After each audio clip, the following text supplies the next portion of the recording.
I've done it. Only 4 years after helping Sputnik successfully launch, the Vostok 1, my magna opus, carries Yuri Gagarin into the sky.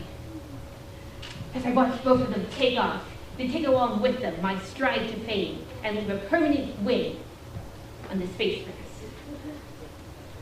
I was born January 12, 1907. However, you Americans seem to be a bit behind, so it'd be December 30th, 1906. This wasn't a good time to live, however. Stalin's purge was in full effect.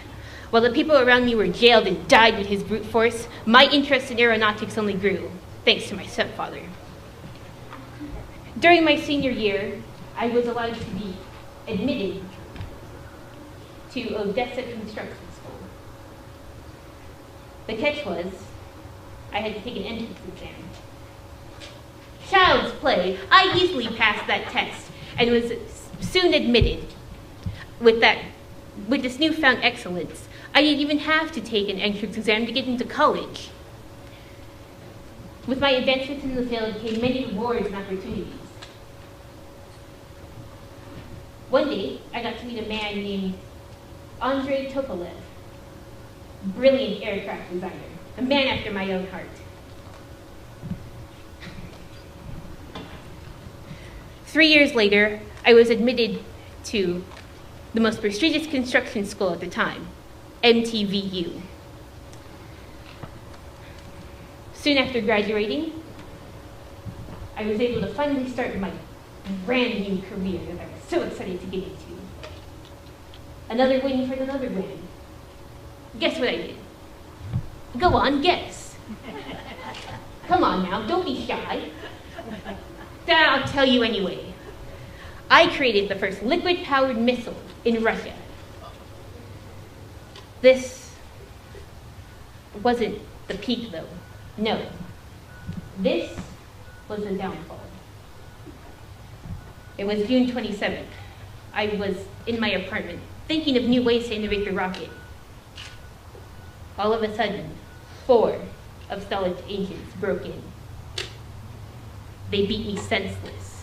I pleaded for my innocence in a cold, dark interrogation room. I asked for water. The jailer picked up the cool, comforting glass.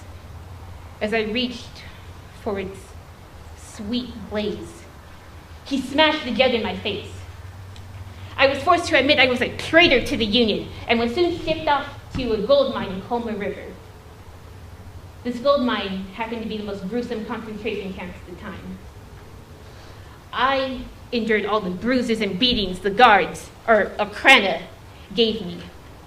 The only way I got out of my 10-year sentence was through Tupolev.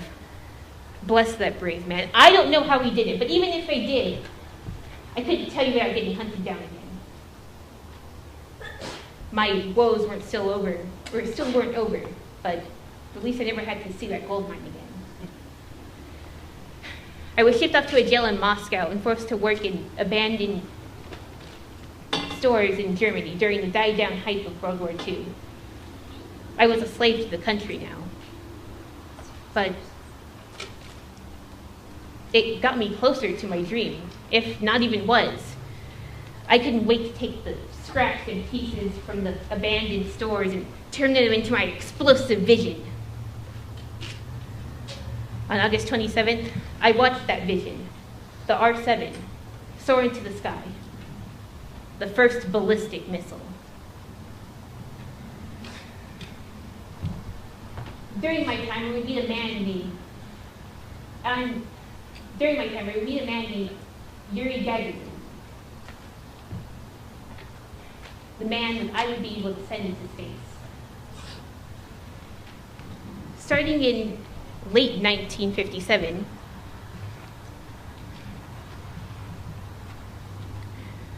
several teams were sent out to military bases. No one knew of their job, except for me and the very lucky few.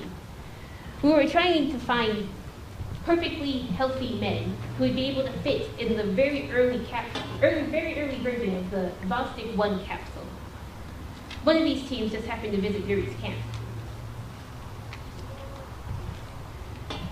He, along with the very few, were then instructed to see if they would fit. Most of the men were too tall or too built to be able to. Yuri, however, was the perfect size. After the success of the launch, many people were met with an emotion, whether that be overjoyous praise or overwhelming deep despair. Either way, it got me nationally recognized. I received various pens and fan presents throughout the world. In fact, I have a plane to catch. The Queen of England has invited me to eat lunch with her. I believe I have some time to spare, however. Have any inquiries?